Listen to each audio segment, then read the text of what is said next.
জানিয়ে দিচ্ছি আজকের প্রধান প্রধান খবর। বার্তা কক্ষ থেকে যুক্ত আছি আমি নাইমা ইসলাম।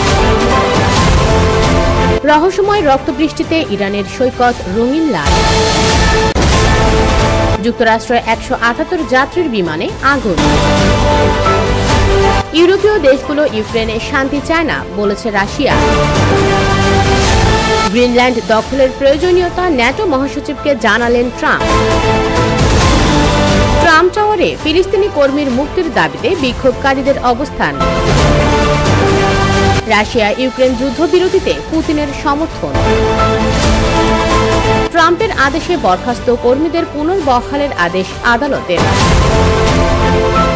যুদ্ধবিরতি নিয়ে পুতিন ছলনা করছেন বলেছেন জেলেনস্কি। ৫ বছর ক্ষমতায় থাকবে সিরিয়ার অন্তর্বর্তী সরকার। বিস্তারিত জানতে ভিজিট করুন usbengal.com।